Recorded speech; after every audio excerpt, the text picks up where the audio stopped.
기도하고 저희 함께 하나님 말씀 나누는 시간 갖도록 하겠습니다. 살아계신 주님, 이 시간 주님 주의 종들이 주의 존전 앞에 모여 주께서 하늘로부터 임하시는 주의 진리의 말씀을 간구하여 이 자리에 왔사오니 주님, 이 시간 주께서 하늘을 가르시고 강림하시는 주의 은혜로 말미암아 우리의 심령 가운데 필요한 영혼의 꼴들로 먹여주시는 시간 되어지도록 주님 이 시간에 역사하여 주시옵소서. 우리의 예배를 주관하여 주시옵시고 우리의 삶을 주관하여 주시옵시고 우리의 인생을 주관하여 주시옵시고 우리의 그 모든 인생의 길들 가운데 주일날 우리가 주님 앞에 예배 드릴 때에만, 우리가 찬양할 때에만 하나님의 임재를 경험하고 예배를 드릴 때에만 하나님이 우리와 함께 하시는 것을 느끼는 것이 아니라 우리의 삶의 24시간 365일 주와 동행하여 주와 함께함을 날마다 느낄 수 있도록 우리 각 사람 한 사람 한 사람에게 주님의 말씀으로 말씀의 꼴을 날마다 먹여 주시옵소서. 이 시간 다 같이 모여 예배하는 이 시간에 주님 특별한 주의 은혜를 부어주시기를 주님 앞에 간절히 간구드리며 주의 성령께서 친히 우리의 심령 가운데 임하시고 가르쳐 주시기를 간구드렸고 우리 주 예수 그리스도의 이름으로 드렸습니다. 지난주에 저희가 마태복음 5장 17절에서 48절의 말씀을 이제 나눴습니다. 그러면서 이제 바리새인보다 나은 의라는 것이 어떠한 것인지에 대해서 제가 지난주에 나눴는데, 오늘은 그 지난주에 나눴던 말씀의 그 맨 마지막 절에 있는 하늘에 계신 너의 아버지의 온전하심과 같이 너희도 온전하라 라는 말씀의 의미를 지난주에 이어서 계속해서 함께 이제 묵상해 보려고 합니다. 제가 이 말씀을 이해하기 위해서 너희 아버지의 온전하신 것 같이 너희도 온전하라라는 이 말씀을 이해하기 위해서 제가 예전에 의문을 품었던 한 가지 의문이 있었습니다. 그게 뭐냐면 제가 미국에서 신학 공부하고 있을 때였는데 2010년, 제가 미국에 2010년에서 13년 사이에 있었으니까 그때 당시 미국에서 미국 기독교인들한테 갑자기 선풍적인 인기를 끄는 그 미식 축구 선수가 한 명 있었습니다. 그 사람이 팀 티보라고, 이 친구가 플로리다 대학에서 그 대학을 2번이나 이제 우승을 시키고 그 다음에 프로로 갔는데, 프로에서 이 친구가 축구로 치면은 후반전 예를 들어 5분 남았는데 1대0, 2대0 지면은 질 확률이 거의 90%, 99%잖아요. 후반전 5분 남았는데 그 1대0이나 2대0으로 지고 있습니다. 근데 이 친구가 그런 경기를 후반전 5분 남겨놓고 내내 치다가 후반전 남겨놓고 정말 기적적인 패스로, 이제 터치다운 하려면 패스를 막 여러 번 해야 되거든요. 근데 단 한 번의 패스로 터치다운하고 해서 동점을 만들어서 연장전 가서 이기거나, 아니면 뭐 1, 2분 남겨놓고 하여튼 역전승을 하는 그런 기적적인 역전승을 굉장히 여러 번 일궈냈어요. 근데 그 기적적인 걸 일궈내면서 이 친구가 항상 그런 일들이 있을 때마다 필드에서 한쪽 무릎을 꿇고 한쪽 헬멧을 땅에 놓고 그 하나님 앞에 기도를 했습니다. 그래서 그 친구가 필드에서 무릎 꿇고 기도하는 자세를 이렇게 미국 사람들이 이렇게 따라했어요. 따라하면서 티보잉이라고 따라를 하면서 이 친구가 미국의 교회와 크리스찬들과 기독교인들의 롤 모델로 아주 큰 주목을 받는 걸 제가 봤습니다. 근데 이 친구는 그런 기적적인 승리는 되게 여러 번 했는데 그렇게 프로에 와서는 잘하지 못했어요. 우승한 적도 없고 그저 플레이오프 나가서 플레이오프 1차전에서 떨어지고 이렇게 잘 못했거든요. 미국에서 가장 큰 스포츠 행사는 그 슈퍼볼이잖아요. 미식축구 결승전. 근데 그 미국에서 슈퍼볼 있을 때 사람들 다 모여서 본단 말이에요. 제가 그걸 보니까 그 슈퍼볼 결승전에 우승하면 인터뷰를 하잖아요. 그러면 인터뷰하는 선수들마다 특히 흑인 선수들, 백인들은 그런 경우가 별로 없는데 흑인 선수를 인터뷰를 하면 그렇게 하나님께 영광을 돌리더라고요. 나는 정말 하나님께서 이 놀라운 일을 행하실 줄을 믿었다 하나님은 정말 위대하시다라고 하나님께 영광을 돌리는 인터뷰들을 흑인 선수들이 굉장히 많이 해요. 제가 여러 번 봤는데, 근데 우승을 하고 그렇게 하나님께 영광을 돌리는 선수들이 그렇게 미국 기독교사에서 주목을 전혀 못 받더라고요. 저 선수들은 우승을 하고 하나님께 영광을 돌리는데도 왜 주목을 못 받을까? 근데 왜 미국 기독교인들은 팀 티보라는 저 친구에 대해서는 저 친구는 우승을 한 것도 아닌데 왜 그렇게 주목하고 기독교인들의 롤 모델로 그렇게 그 저 친구를 높이 평가하는 걸까? 그게 제가 의문이 생기더라고요.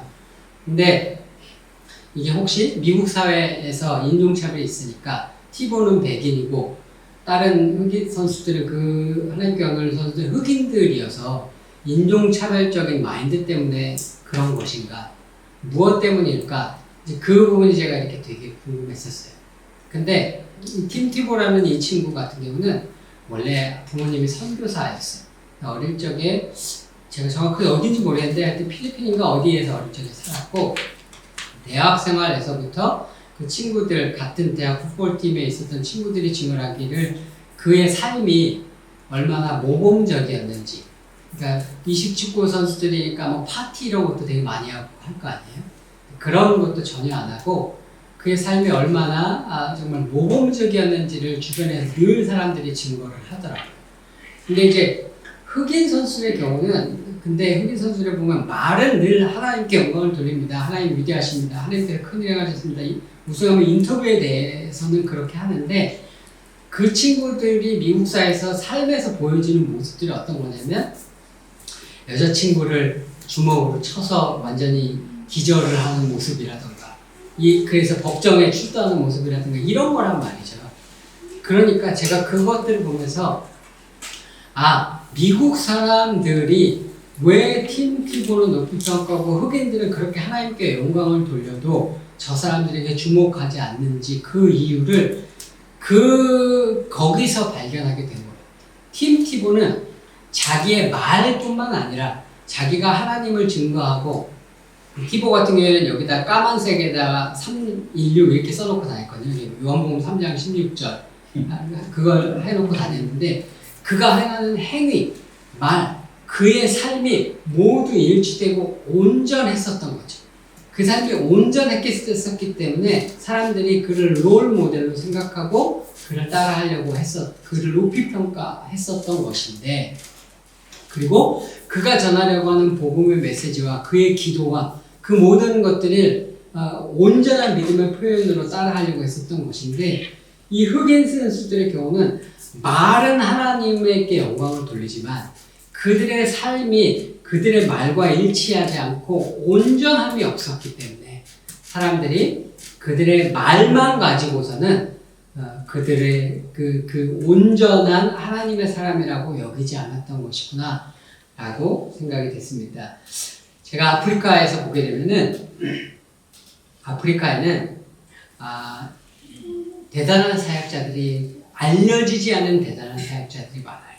제가 신학대학에서 가르쳤었던 저희 학생들 같은 경우에도 이 친구들의 사역의 환경이 시골에서 사역하는 그 사역의 환경이 이 친구들은 아프면 사람들이 병원도 갈 데가 없고 하니까 찾아가는 게 딱 두 가지거든요. 주술사를 찾아가거나 아니면 목사를 찾아가거나 또 귀신 들린 아프리카 시골에 이런 데 가면 귀신 들린 사람들이 되게 많아요. 그런 사람들을 가면 딱 방법이 두 가지예요. 주술사를 찾아가거나 목사를 찾아가거나. 그러니까 사역의 환경이 그러다 보니까 이 친구들이 학교에서 설교를 시켜도 한 달에 4번 채플 있으면 4번 중에 한 번은 꼭 이 학생들이 들어가면서 설교하는 채플이 한 번 있었는데 4번 중에 한 번은 꼭 귀신을 쫓아내는 본문을 가지고 설교를 해요. 그런데 그건 왜 그러냐면 이 친구들의 사역의 환경이 그러니까요. 그리고 실질적으로 이 친구들이 그런 축사의 사역에 굉장히 능해요. 실질적으로 귀신들을 쫓아내고 그러는 능력들을 많이들 가지고 있어요. 그리고 아프리카의 많은 사역자들 중에는 아프리카 내에서 유명한 많은 사역자들 중에는 신유의 은사를 가지고 있고 이런 사람들이 많이 있습니다. 근데 제 의문이 그런 거였어요. 왜 이 사람들은 세계 기독교에서 리더로서 주목받고 있지 못한가? 이 사람들은 이런 놀라운 능력이 있는데 이런 분들이 만약에 한국에 있다거나 미국에 있다거나 유럽에 있다고 하면 굉장히 그 대단한 리더로 칭송을 받고 유명한 목사님이 되어 있을 텐데 이들은 왜 유명하지 않은가? 그게 제가 늘 의문이었습니다. 근데 몇 년 전에 제가 어떤 목사님하고 이제 대화를 하다가 아프리카 사역자들이 얼마나 대단한지 막 그런 대화를 좀 했어요. 그 사람들이 얼마나 하나님 앞에 헌신되어 있는지, 얼마나 대단한 믿음을 갖고 있는지 막 이런 얘기를 서로 나누다가 각자 경험한 것들을 나누다가 근데 그분이 그런 얘기를 하시더라고요. 정말 아프리카 사람들 정말 믿음이 정말 대단하다. 우리는 그렇게 못할 것 같은데 저 사람들은 정말 하나님을 위해서 목숨을 바치고 순교할 수 있는 그런 믿음을 정말 가진 사람들이다. 대단하다라고 얘기했는데 근데 그분이 한마디를 덧붙이는 거예요. 근데 아프리카 사람 형제들은 하나님을 위해서 목숨은 바칠 수 있는데 돈은 못 버리잖아. 왜냐하면 아프리카 사역자들은 그 자기들이 살아온 삶의 환경이 너무나 어려웠었기 때문에 돈에 대한 집착이 있어요. 그래서 이들은 제가 아프리카에 있을 때는 우리 핸드폰 배터리를 충전을 하잖아요. 그러면 이 핸드폰이 우리 보통 80% 90% 있으면 보통 충전하지 않잖아요. 그죠? 좀 더 떨어져야 충전하죠. 근데 제가 아프리카에 있을 때는 80% 90%였어도 지금 충전할 수 있으면 충전기를 꼽아요. 왜냐하면 전기가 언제 나갈지 모르기 때문에 언제 나가고 언제 들어올지 모르기 때문에 지금 80% 90% 있었어도 이게 전기가 언제 나가서 언제 들어올지 모르는데 이게 다 떨어질 확률도 있거든요. 그러니까 언제나 이거를 그 완충을 하고 대비를 해야 되고 100% 됐다 그래도 100%에서도 이걸 뺄까 말까 고민을 해요. 왜냐면 지금 전기 있는데 그냥 계속 둘까? 계속 고민을 한단 말이에요. 왜냐면 그건 결핍이 가져온 현상이거든요. 근데 아프리카의 형제들은 워낙 자기의 삶의 결핍이 컸다 보니까 그 결핍으로 인해서 이 사람들이 그런 돈에 대한 집착이 사역자들도 너무 강한 것들을 발견을 하게 돼요. 그런 부분에서의 온전함이 없다 보니까 이 사람들이 그런 은사적인 능력에서의 탁월한 은사들과 그분들의 사역의 환경에서 하나님께 주신 그런 놀라운 은사들이 있음에도 불구하고 온전함이 없어서 온전하지 못해서 하나님께 온전한 영광을 돌리는 자들로 인정을 받지 못하는 것들을 제가 보게 됩니다. 그러면 우리가 알게 되는 것은 우리가 하나님께 진정한 영광을 돌리기 위한 삶을 살기 원한다면 말로만 복음을 증거하고 말로 예수님을 증거하는 것뿐만 아니라 우리가 하나님 앞에 온전해야 한다는 것을 알 수가 있죠. 그죠? 아무리 어느 목사님이 설교를 잘하고 아무리 어느 목사님이 사역을 아무리 잘해서 사람이 수백 명, 수천 명 몰리는 교회를 한다고 할지라도 그분이 예를 들면 재정적으로 행령에 문제가 있다던가 아니면 여자의 문제가 있다던가 이런 문제가 있으면 그 모든 그분의 사역과 그분의 은사와 그분이 지금까지 잘했던 그 모든 것들이 한 번에 날아가잖아요. 그죠? 그건 뭐냐면 그분에게 온전함이 없었기 때문이거든요.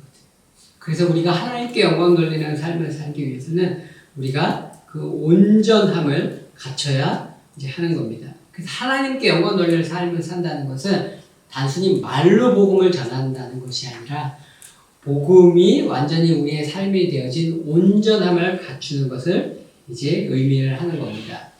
근데 제가 온전함이 없는 리더십들이 있으면 그래서 그 사역이 온전히 설 수가 없어요. 이제 몇 년 전 혹은 이제 최근까지도 한국의 정치 상황 속에서 많은 크리스찬들이 태극기를 가지고 이제 길거리에 집회를 나가셨습니다. 그분들이 정말 나라를 위하는 마음으로 나가셨다는 것을 제가 너무나 잘 알아요. 하나님을 향한 사랑하는 마음에서 자기를 희생하기 위해서 그 추운 겨울에도 태극기를 들고 길거리에 나가서 이 나라가 하나님 앞에 온전히 서는 나라가 되기 위해서 동성애라든가 그런 법제화라든가 여러 가지 문제들로 인해서 그분들이 태극기를 들고 나가셨다는 걸 제가 너무나 잘 알고 그 취지에 저도 깊이 공감을 합니다. 근데 한 가지 제가 그분들이 처음 태극기를 수년 전에 박근혜 대통령 탄핵이 되어지고 태극기를 들고 그런 집회들이 있을 때 제가 제일 근심했었던 게 뭐냐면 중요한 건 그 집회의 리더로 서고 계시는 분이 온전하지 않다는 게 저는 제일 큰 걱정이 있어요. 그 집회의 리더로 서고 계신 목사님께서 말씀이나 행동이나 그리고 그 교회가 가지고 있는 문제들이 온전하지 않은 영역들이 너무 많아서 보험적이지 않은 것들이 많아서 허점이 많기 때문에 이분의 온전하지 않음 때문에 이분의 그 태극기 집회에 오신 그 모든 분들의 순수한 하나님을 향한 사랑과 나를 향한 사랑이 퇴색될 것이다. 저는 그게 가장 가장 걱정이 되더라고요. 근데 그 목사님이 그런 집회나 뭐 이런 데서 하시는 말씀이 하나님도 나한테 까불면은 뭐 큰일 날 거라는 식으로 말씀을 하신다던가, 거기에 그 지부에 뭐 사람들 몇 명씩 동원하라고 했는데 못한 장로님들 자기 교회에서 실제 대가리 박아하고 대가리 박아를 시킨다던가, 그 교회가 있는 교회가 재개발되어지는데 그 보상금 문제로 정부와 충돌하면서 교인들이 경찰들이 오는데 그거를 무력으로 막아선다던가 이런 모습들은 복음과는 전혀 별개의 세상적인 모습이란 말이죠.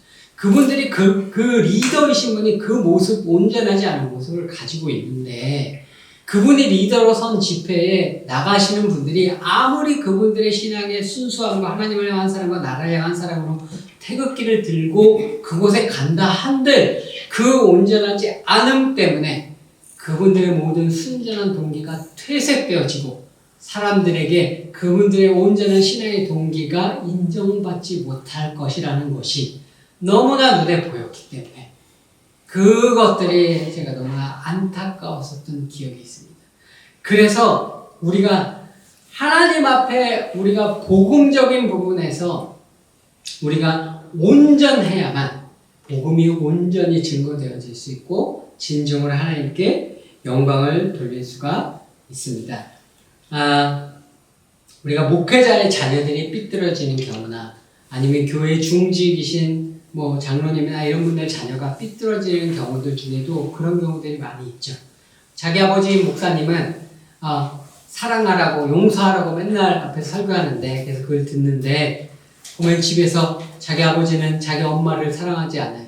자기 엄마한테 맨날 큰 소리치고 화내고 그런 모습을 보고 아버지가 설교단에서는 용서하십시오, 사랑하십시오 얘기하는 모습을 보면 말이 틀린 것은 아니라 온전한 모습이 없기 때문에 그 갭에서 오는 차이로 인해서 어긋나는 자녀들이 있는 것들을 우리가 보게 되잖아요.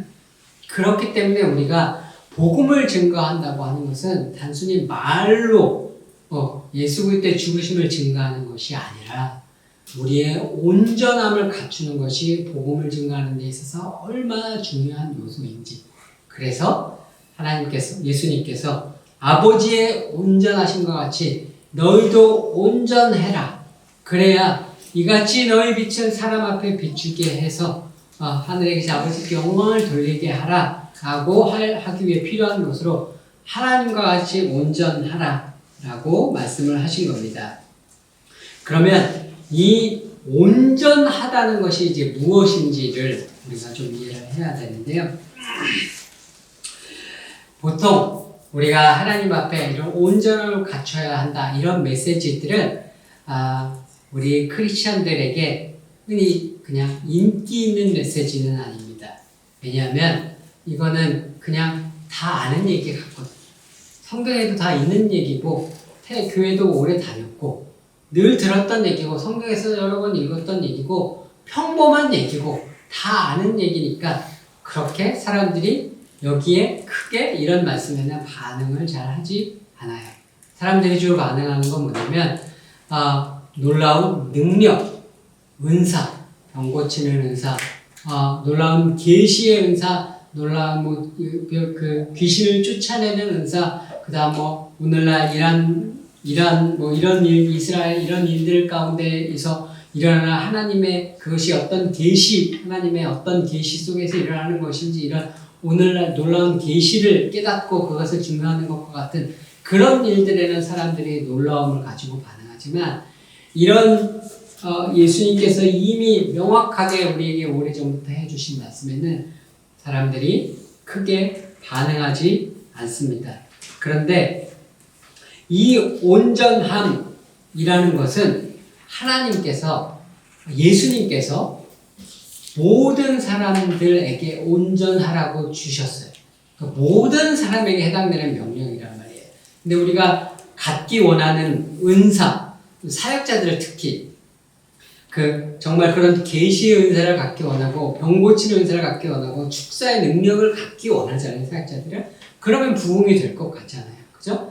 그래서 그런 능력을 갖기를 원하고 성도들도 그런 계시와 능력을 보기를 원하는데 근데 그거는 모든 사람에게 주시는 은사는 아니에요. 우리들 오늘날 그런 능력과 그런 은사를 가지신 분은 많이 없잖아요. 그죠? 전 세계를 해도 그런 분들은 손에 꼽잖아요. 그죠? 근데 예수님께서 너희 아버지의 온전하신 것 같이 온전하라. 이 말씀은 모든 제자들에게 하신 명령이에요. 온전하라는 건 예수님을 따르고자 하는 모든 그리스도인들에게 하신 명령, 모든 사람들에게 해당되는 명령이니까 우리 모두가 온전함을 갖춰야 한단 말이죠. 근데 온전함이란 그럼 무엇이냐를 우리가 더 잘 이해를 해야 되는데 온전함이란 궁극적으로 뭐냐면 율법의 목적을 완성하는 것이 온전함입니다. 율법의 목적을 이루는 것, 율법의 목적을 이루면 그게 온전한 거예요. 그럼 율법의 목적이 무엇이냐? 그러면 율법이 무엇인지를 우리가 먼저 알아야 되는데요. 율법은요, 언약의 구성 요소예요. 하나님께서 이스라엘 백성과 언약을 맺으시죠. 언약을 맺으실 때 그 언약의 조건으로 이스라엘 백성이 지켜야 하는 것, 그게 뭐냐면 그게 율법이에요. 그 언약의 조건으로 하나님께서는 약속을 주셨죠. 이건 하나님께서 지키실 거예요. 하나님께서 지키시는 건 약속이고 그 안에 언약의 당사자인 이스라엘 백성이 지켜야 하는 것이 율법입니다.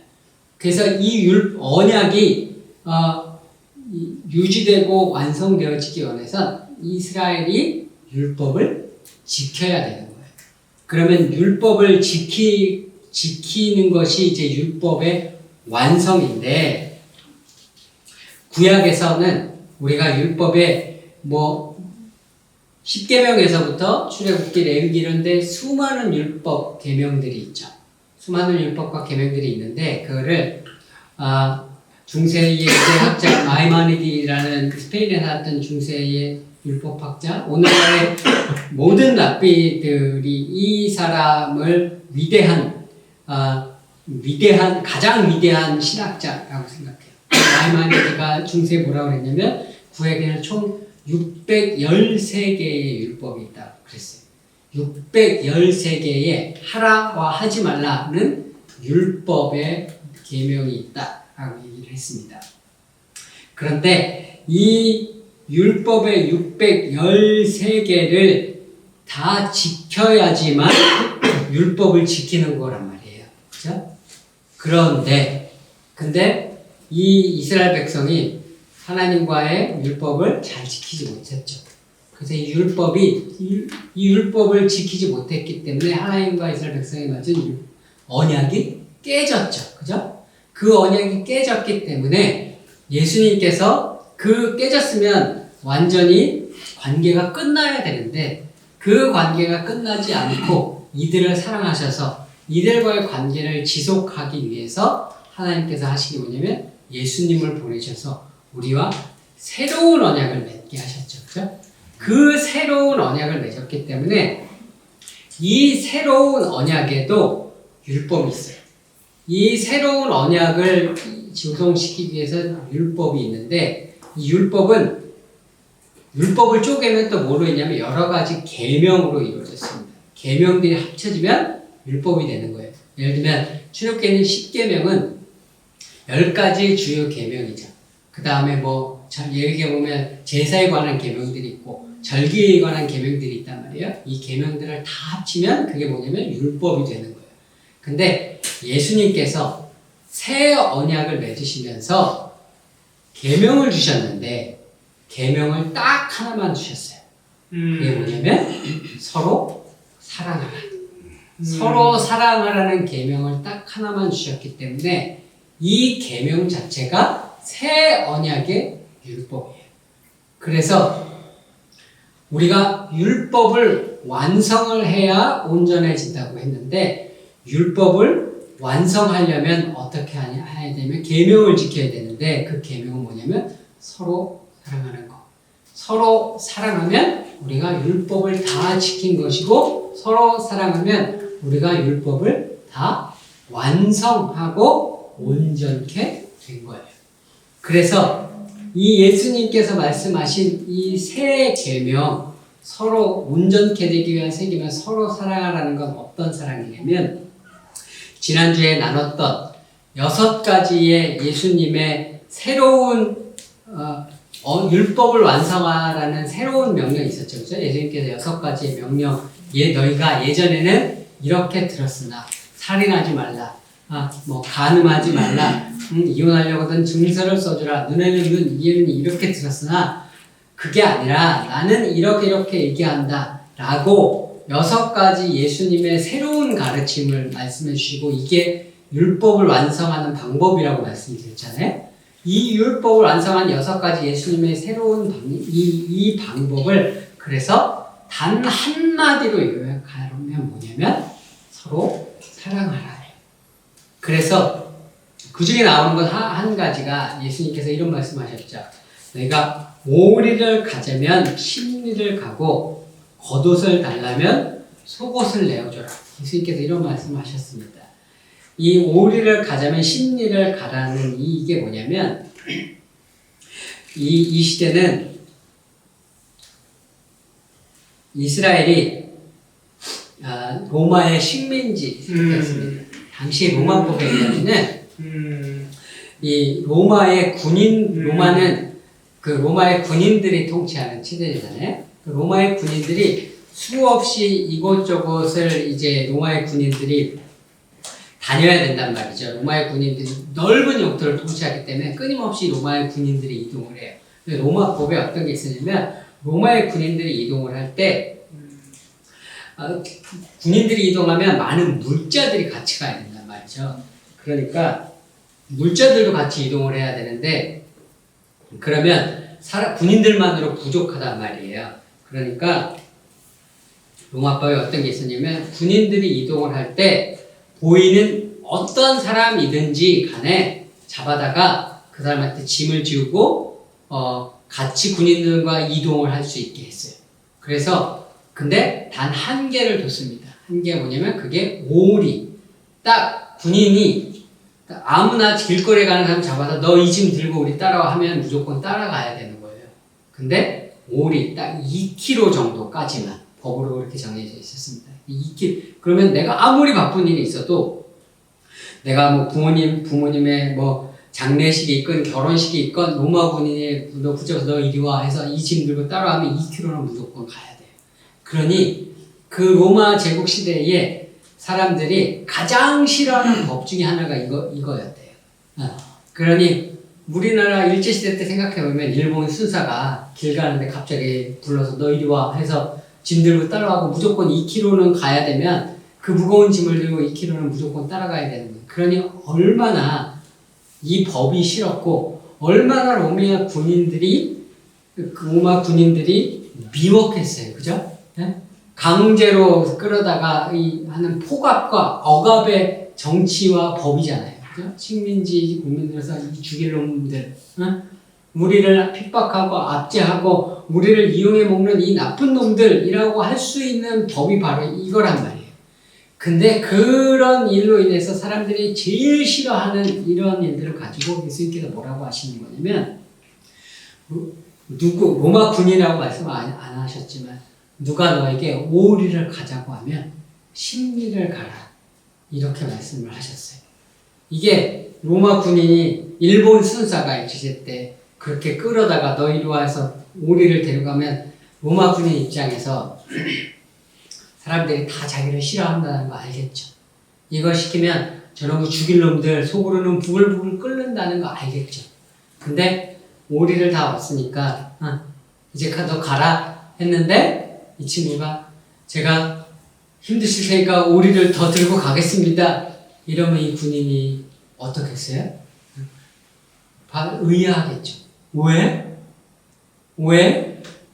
의문이 일겠죠. 왜? 너 이 오리 다른 사람들은 다 이거 안 하기 싫어서 난리를 치는데 그걸 네가 더 자원해서 더 가겠다는 사람이 있다면 왜? 의문을 들어서 궁금할 거예요. 왜?